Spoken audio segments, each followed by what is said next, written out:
आज हमारे सामने उत्तर प्रदेश की इंडस्ट्री और अर्थव्यवस्था से जुड़े कुछ दिलचस्प दस्तावेज हैं। इन्हें देखकर ऐसा लगता है कि एक तरफ तो पारंपरिक हुनर है, जैसे हाथ से ढोलक बनाना या इत्र निकालना, और दूसरी तरफ भविष्य की बातें हैं, जैसे इलेक्ट्रॉनिक सिटी और डेटा सेंटर। तो चलिए आज यूपी की इंडस्ट्री की इस उलझी हुई तस्वीर को थोड़ा सुलझाते हैं और समझते हैं कि यहाँ चल क्या रहा है। बिल्कुल। और हमारा मकसद सिर्फ ये जानना नहीं है कि कौन सी फैक्ट्री कहाँ है, बल्कि ये समझना है कि उत्तर प्रदेश की आर्थिक सोच किस दिशा में जा रही है। क्या वो अपनी पुरानी पहचान को बचाकर आगे बढ़ रहा है या एक बिल्कुल नई पहचान बना रहा है? इसी सवाल का जवाब हम इन स्रोतों में ढूंढेंगे। बहुत बढ़िया। तो शुरुआत करते हैं एक ऐसी योजना से जिसका नाम बहुत सुनने में आता है, एक जनपद एक उत्पाद, मतलब वन डिस्ट्रिक्ट वन प्रोडक्ट। नाम से तो लगता है कि हर जिले को एक प्रोडक्ट थमा दिया गया है। क्या ये इतना ही सीधा है? ये सुनने में जितना सीधा लगता है उससे कहीं ज्यादा गहरा है। ये सिर्फ एक प्रोडक्ट चुनने की बात नहीं है, ये उस जिले की आत्मा, उसकी विरासत को एक ब्रांड बनाने की कोशिश है। आप सोचिए, एक कारीगर जो पीढ़ियों से कोई चीज बना रहा है, उसे अचानक एक बड़ा बाजार मिल जाए, उसकी कला को एक सरकारी पहचान मिल जाए। ये है इसके पीछे का असली विचार। चलिए कुछ दिलचस्प उदाहरण देखते हैं। जैसे स्रोतों में फिरोजाबाद का जिक्र है, जिसे सुहाग नगरी भी कहते हैं। वहां का कांच की चूड़ियों का कारोबार तो मतलब पीढ़ियों से चला आ रहा है। और यही ओडीओपी का सबसे अच्छा उदाहरण है। यह योजना फिरोजाबाद की इस पहचान को और मजबूत करती है। इसी तरह कन्नौज को इत्र के लिए कोई नई पहचान देने की जरूरत नहीं थी, वो तो सदियों से इत्र की राजधानी है। इस योजना का काम है उस विरासत को आज के ग्लोबल मार्केट से जोड़ना। अच्छा। या फिर आप सिद्धार्थनगर का काला नमक चावल ले लीजिए।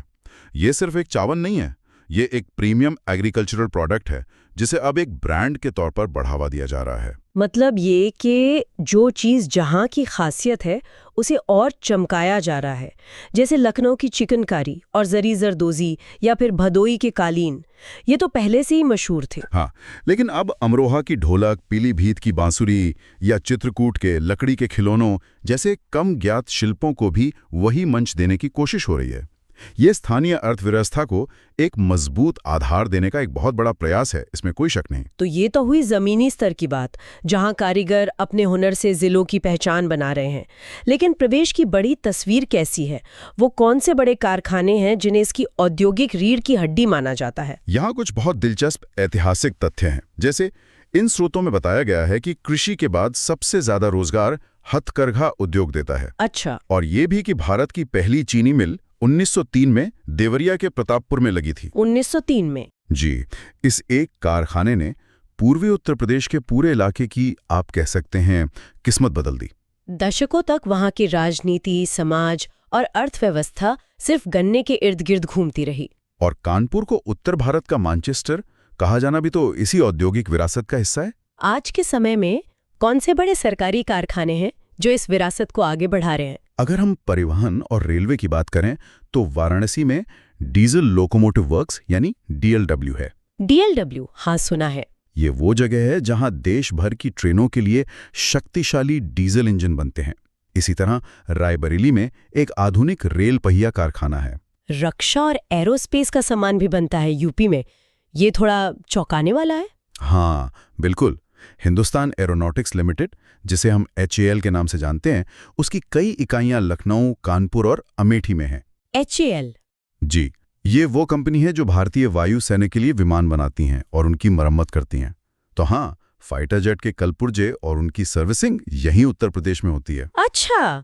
और भारी उद्योग जैसे बिजली बनाने वाले उपकरण वगैरह? उसके लिए भारत हेवी इलेक्ट्रिकल्स लिमिटेड यानी BHEL के प्लांट झांसी और वाराणसी जैसी जगहों पर हैं। ये वो कंपनी है जो देश के बड़े बड़े पावर प्लांट्स के लिए टरबाइन और जनरेटर जैसे विशाल उपकरण बनाती हैं। इसके अलावा मथुरा में एक बड़ी तेल रिफाइनरी है। हाँ, मथुरा रिफाइनरी। और बुलंदशहर के नरौरा में एक परमाणु ऊर्जा केंद्र भी है जो प्रदेश की ऊर्जा जरूरतों को पूरा करता है। ये सब प्रदेश के औद्योगिक नक्शे पर बहुत महत्वपूर्ण बिंदु हैं। बड़े कारखानों की बात तो समझ आती है, लेकिन क्या प्रदेश की अर्थव्यवस्था सिर्फ इन्हीं पर टिकी है? छोटे शहरों और कस्बों में क्या हो रहा है जहां शायद ये बड़ी कंपनियां नहीं पहुंच पाती? ये बहुत जरूरी सवाल है। और असल में प्रदेश की असली औद्योगिक ताकत उसके लघु और कुटीर उद्योगों में छिपी है। ये वो उद्योग हैं जो कम लागत में कई ज़्यादा लोगों को रोजगार देते हैं। और इसका सबसे बेहतरीन मॉडल है क्लस्टर आधारित विकास। क्लस्टर आधारित विकास, इसका क्या मतलब है? थोड़ा आसान भाषा में समझाएंगे। बिल्कुल, इसका मतलब है कि एक ही जगह पर एक ही तरह के सैकड़ों छोटे बड़े उद्योग पनपते हैं। जैसे मुरादाबाद को ले लीजिए, जिसे पीतल नगरी कहते हैं। पीतल नगरी, हाँ। वहां आपको घर घर में पीतल का काम होता मिलेगा। इससे होता यह है कि कारीगर आसानी से मिल जाते हैं, कच्चा माल एक ही जगह आ जाता है और पूरी दुनिया में वो शहर उस एक चीज के लिए जाना जाता है। अच्छा, तो अलीगढ़ का ताला नगरी बनना या फिर खुर्जा का मिट्टी के बर्तनों का केंद्र बनना, ये सब इसी क्लस्टर मॉडल का नतीजा है। बिल्कुल सही। भदोही और मिर्जापुर में कालीन बनाने वाले कारीगरों का पूरा एक इकोसिस्टम है। मेरठ और आगरा खेल का सामान बनाने के लिए मशहूर है।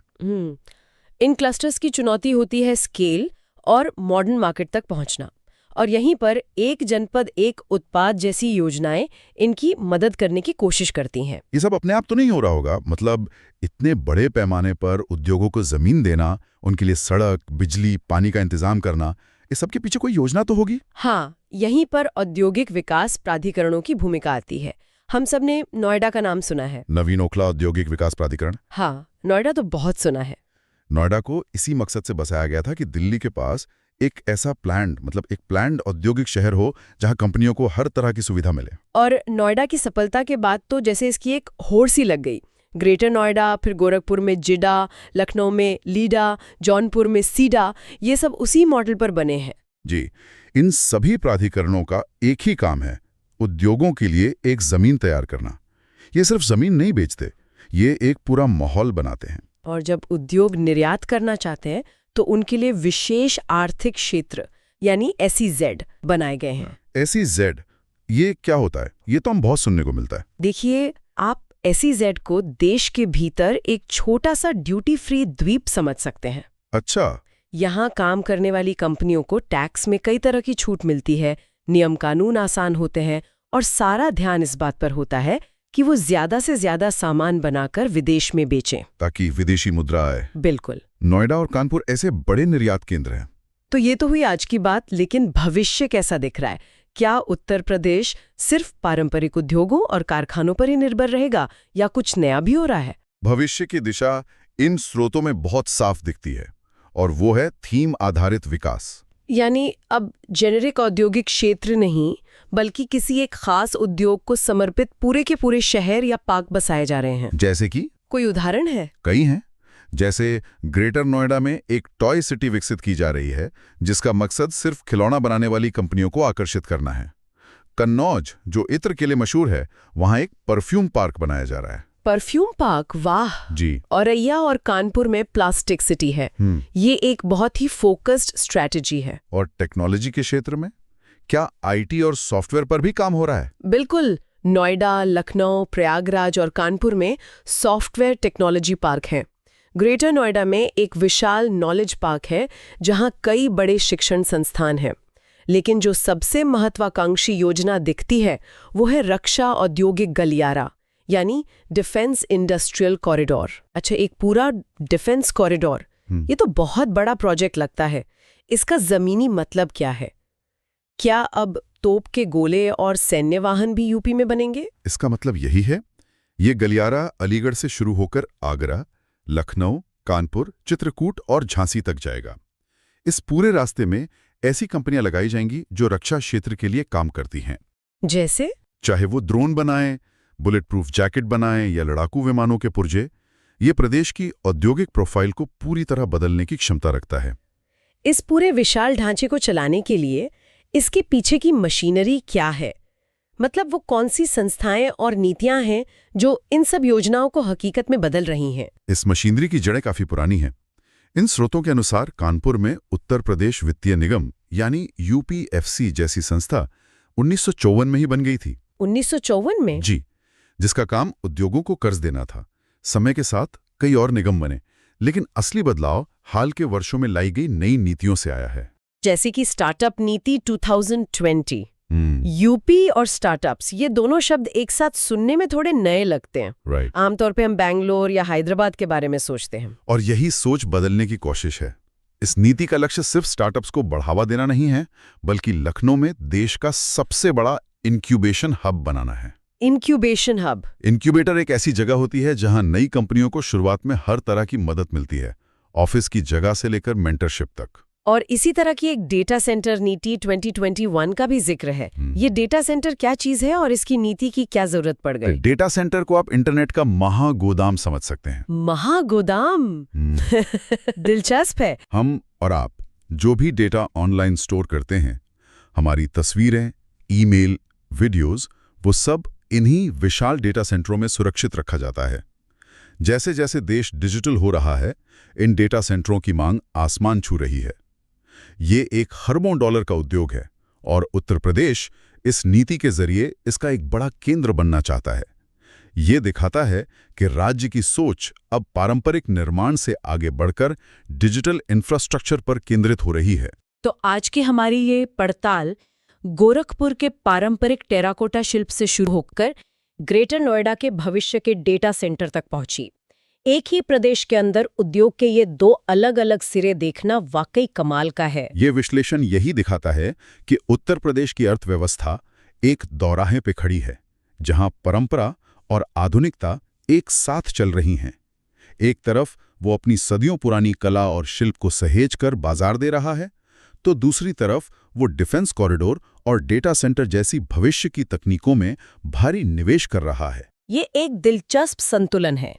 हमने देखा कि कैसे पारंपरिक उद्योगों और भविष्य की टेक्नोलॉजी दोनों पर एक साथ ध्यान दिया जा रहा है। अब सोचने वाली बात यह है कि आने वाले समय में इन दोनों दुनियाओं के बीच तालमेल कैसे बैठेगा, ताकि विकास की तेज रफ्तार में प्रदेश की पारंपरिक पहचान कहीं पीछे न छूट जाए।